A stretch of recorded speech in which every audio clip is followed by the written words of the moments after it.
Hello, this is Tony Heller from RealClimateScience.com. The empire has struck back. Congresswoman Lauren Boebert from Colorado, who I supported during the campaign, asked an important question on Twitter this morning. Why is it that Joe Biden would prefer to depend on other nations for our oil when President Trump proved that we can be energy independent? That's a critical question and one which I've been collecting evidence about for the past 13 years. Let's take a look back in time to understand what's actually going on. 60 years ago this week, President Eisenhower warned the American people about the rise of the military-industrial complex. He said, "In the councils of government, we must guard against the acquisition of unwarranted influence, whether sought or unsought, by the military-industrial complex. The potential for the disastrous rise of misplaced power exists and will persist. We must never let the weight of this combination endanger our liberties or democratic processes. We should take nothing for granted." And a few minutes later, he warned about the dangers of a scientific and technological elite seizing control of public policy. Now let's fast forward to 30 years ago this week when President Bush, who was a former CIA director, began the permanent war in the Middle East. President Bush killed hundreds of thousands of Iraqi troops during this invasion.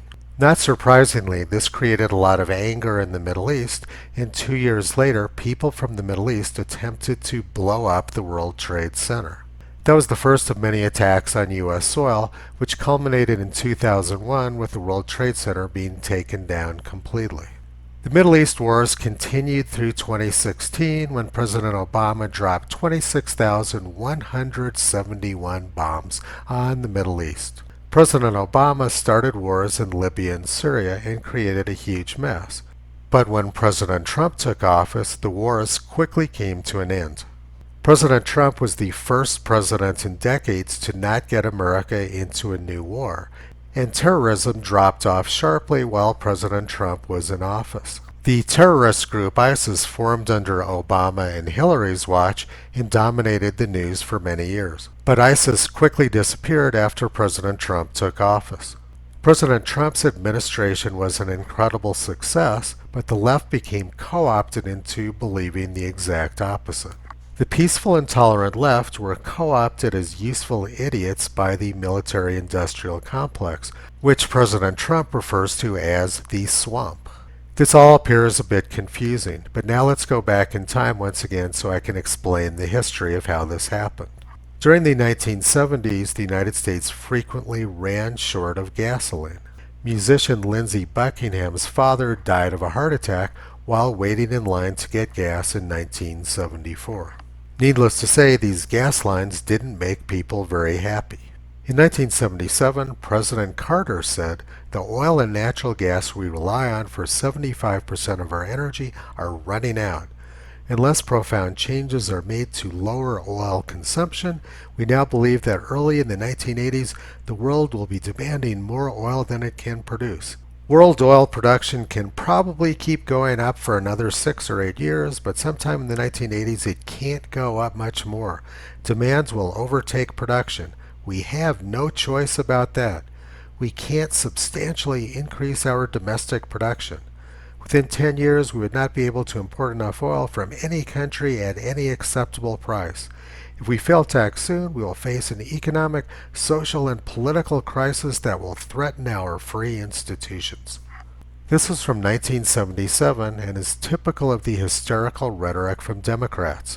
Democrats are always telling us that there's some huge crisis which requires massive amounts of government intervention and changes to our lifestyle. But the reality was that there was plenty of oil out there in the world, and the United States went into an endless war in order to obtain it. Democrats said they were very angry about these wars for oil, and they wanted them to end. But the reality is that Washington, D.C. exists for war. They are the military-industrial complex. 4 of the 10 richest counties in the United States surround Washington, D.C., and the reason they're so wealthy is because of defense contractors. This region of defense contractors around Washington votes about 70 to 80% Democratic, because they know that Democrats will keep pumping money into the defense contractors and thus into their pockets. I used to live in the Washington, D.C. area and work for defense contractors. They have a very nice lifestyle, but they depend on a permanent state of war.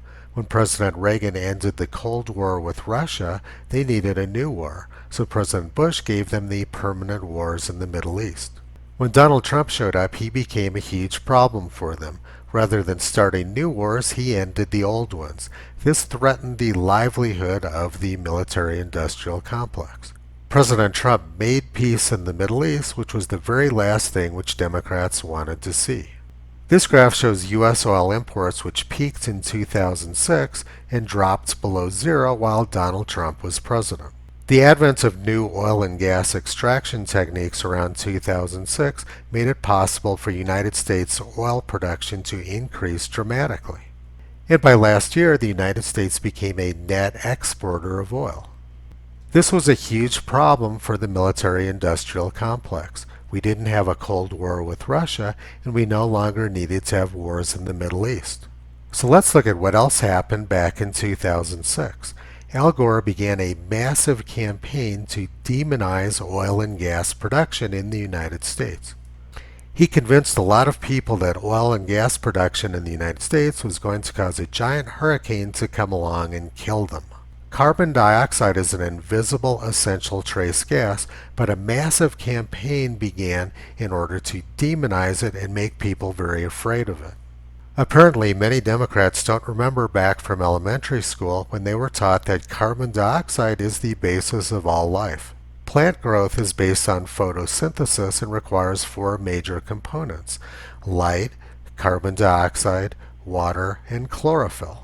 Demonizing this essential trace gas required quite an impressive propaganda campaign. Formerly respectable publications like Scientific American became co-opted by this campaign. This is a 2009 article.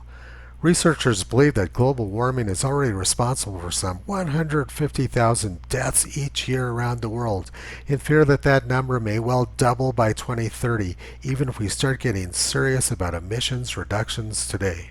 But the actual data shows that this claim is complete nonsense. Deaths from all types of natural disasters are down 80% over the past century. I've been fighting this global warming propaganda campaign for the past 13 years and realized a long time ago that this was not about facts, it was not about science, it was about pushing an agenda. The first thing which China Joe plans to do in office is to cancel the Keystone Pipeline, which would have brought oil from Canada down to the Gulf of Mexico. He believes that he's doing this to save the climate. He also says that he's going to bring an end to fossil fuels. But kiddo, I want you to just take a look, okay? You don't have to agree, but I want you to look in my eyes. I guarantee you, we're going to end fossil fuel, and I am not going to cooperate. Okay? But China Joe doesn't actually have the ability to end fossil fuels. The reality is that fossil fuel usage and CO2 emissions are skyrocketing around the world, with China leading the pack. Over the past 15 years, U.S. CO2 emissions have declined, while those in China have more than doubled. The United States could literally disappear off the face of the earth, and it would have very little impact on the ongoing rise in global CO2 emissions. China Joe has no control over global CO2 emissions or global fossil fuel usage, but what he can do is devastate the U.S. energy industry. Biden's policies will make the United States dependent on Middle East oil once again. This will inevitably lead to a return to the Middle East oil wars, and the military-industrial complex will be happy once again. The claim is that fossil fuels are going to be replaced by other forms of energy, but this is complete nonsense. The Obama-Biden administration invested $150 billion in green energy and promised 5 million new jobs. But the reality was that every one of those green energy businesses failed, and they created less than 3,000 jobs at a cost of more than $10 million per job. The green energy industry is largely a scam, and the Harris-Biden administration is pulling exactly the same scam as the Obama-Biden administration did 15 years ago. Green energy isn't keeping very many people warm. Billions of people around the world are completely dependent on fossil fuels for their day-to-day survival. Asia is currently experiencing an historic cold snap, and their fossil fuel usage is skyrocketing. Since the November election, gasoline prices in the United States are up 15%, and they're going to skyrocket now. This is the most regressive tax imaginable on the poor and the middle class. The demonization of CO2 has successfully driven the Democratic base away from what they believe are their core values.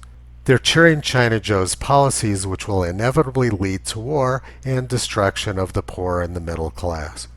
President Roosevelt said, "In politics, nothing happens by accident. If it happened, you can bet it was planned that way." Toto has been watching and calling out this propaganda for the past 13 years. He has seen this day coming for a very long time. You can visit him and Kyrie on the web at realclimatescience.com.